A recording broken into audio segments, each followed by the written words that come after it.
যুবক, তোমাদের যৌবন কয়দিন? সারা দুনিয়া যৌবন হারায়া এখন তোমাদের যৌবনের পিছনে লাগছে।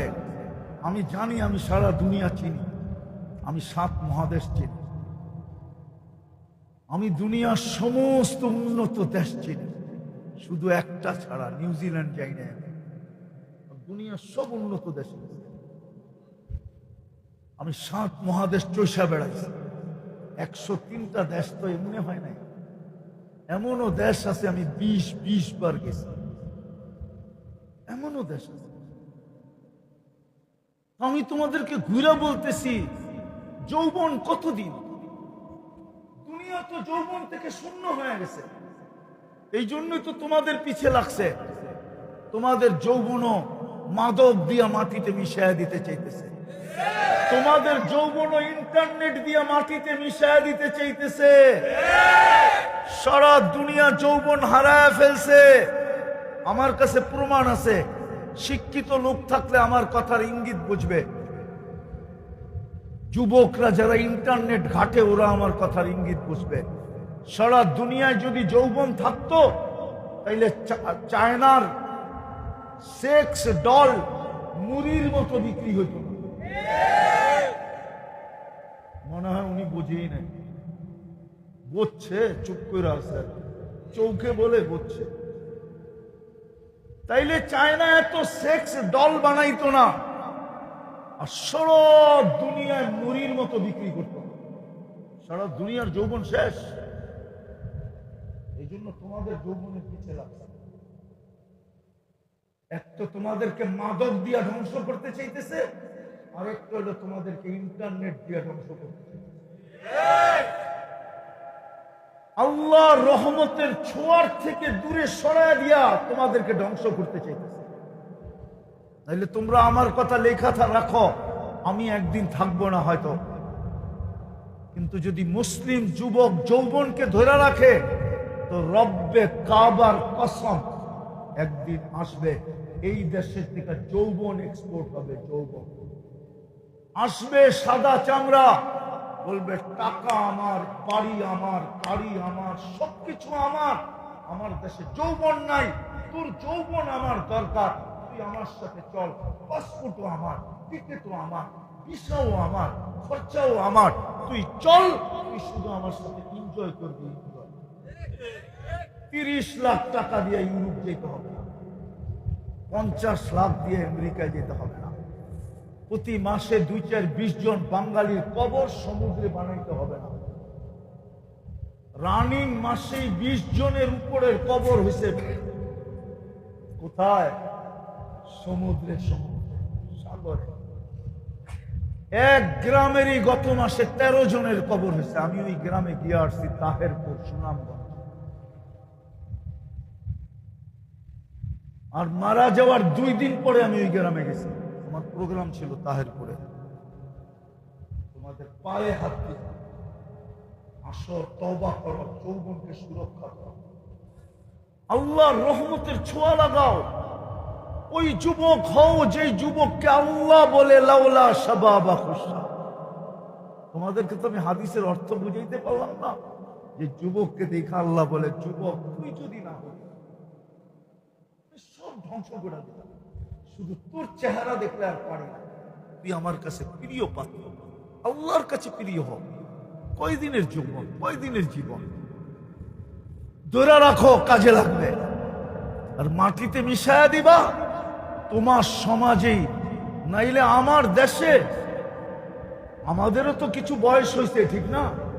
হ্যাঁ, আমাদের ছোটবেলা তো আমরা এত হারবালের দোকান দেখি না।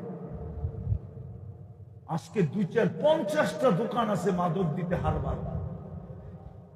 না, হুজুর বিশ্বাস করতে চায় না। এত হারবালের দোকান বাড়লো কেন? অনলাইনে হারবাল বিক্রি হয় কেন? মুড়ির চেয়ে বেশি বিক্রি হয় অনলাইনে। জিজ্ঞেস করো নগরে কেন? ওরা এখনই ভয় পাইতেছে যে উইকেট প্রথম রাত্রেই পড়া যায় কিনা, ক্যাচ আউট হয়ে যায় কিনা, বোল্ড আউট হয়ে যায় কিনা, রান আউট হয়ে যায় কিনা। ওরা তো ভয়ে এখনই হারবাল খুঁজতেছে। কি রাগ হয়ে গেল? গাড়ি আটকায় দিলে কও, আগেই 999 ফোন করে রাখো। আমি তোমাদের গীতা খানকে পায়ে ধরে বলছি, আমি দুনিয়া ঘুরে বলতেছি। আমি 2008-এ বেলজিয়াম গেছি। বেলজিয়াম ওই 2008-এ আমার এক সফরে 25 দেশ চলতেছিল। 25 দেশের সফর এক ভ্রমণে।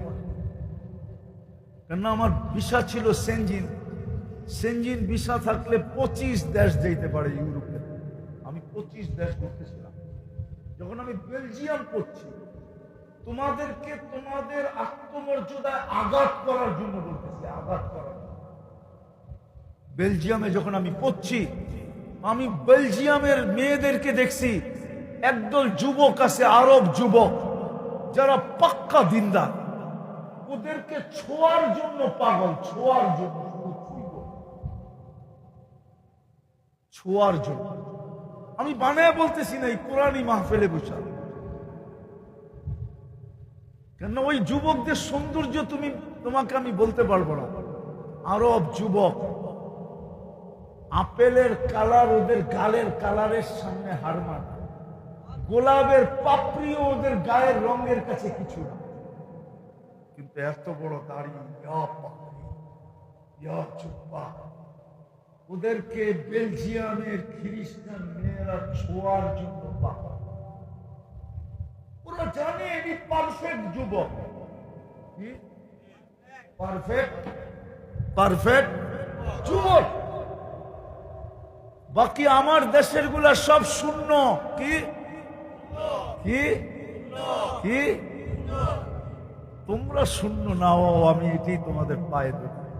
আসো, চলো আমরা আজকে আল্লাহর কাছে তওবা করি। পারবো? কে কে পারবো দেখি? পাক্কা মনের থেকে নামাও। দুটা কাম করতে পারবেন 24 ঘন্টা? কয়টা? 24 ঘন্টায় কয়টা? কয়টা? প্রথম হলো আজকের থেকে নামাজ কেউ ছাড়বো না। টান গেলেও নামাজ ছাড়বো না। ওয়াদা বলেন, আমি ওয়াদা করতেছি। বলো যুবক, আমি ওয়াদা করতেছি এই রাত্রে নামাও। আরেকটা হলো, যখনই আমি ঘুমাইতে যাব, 24 ঘন্টার দ্বিতীয়টা, যখনই আমি ঘুমাইতে যাব, আল্লাহর কাছে মনের থেকে মাপ চায়া ঘুমাবো। পারবেন? কঠিন? কি করব? মনের থেকে মাপ চায়া ঘুমাবো। আমি আপনাদেরকে গ্যারান্টি দিতে পারি, 6 মাস করেন কন্টিনিউ, আপনি যা স্বপ্নে দেখবেন ওটা বলার জন্য আমাকে খোঁজ রাখবেন। আলহামদুলিল্লাহ, শুধু আমরা না, আমাদের যুবকরা না, অন্য ধর্মের যুবকরাও পরীক্ষামূলক কইরা এই পর্যন্ত কয়েকজন আলহামদুলিল্লাহ আমাদের ধর্মে ঢুকে গেছে, আর কয়েকজন এখনো পাইপলাইনে আছে ঢুকার জন্য। আমি অহংকার করে বলতেছি না, প্রচারের জন্য বলতেছি না, বরং এগুলা প্রচার মানুষের জন্য বিপদটাই না আনে। কিন্তু আমি যুবকদের জন্য বলতেছি, যদি একজন বিধর্মী পরীক্ষামূলক করার দ্বারা ইসলামের প্রতি আগ্রহী হয়, শুধু স্বপ্নে যা দেখে তার দ্বারা, যা দেখছে স্বপ্নে তার দ্বারা, বাবা যুবক তুমি কি দেখবা?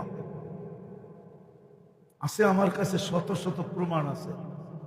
গভীর রাত্রেও রাস্তায় গাড়ি থামায়া, ডাকাতি করার জন্য গাড়ি থামায় না, গলা লাগানোর জন্য গাড়ি থামায়, আর চোখের পানি ছেড়া বলে হুজুর কি শিখাইলেন? কি করতেছি? আল্লাহ কি দেখাইতেছে? আমি চাই তোমরা জান্নাতি যুবক হও।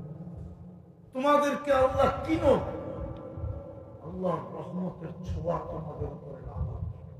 পারবা করতে? ওয়াদা?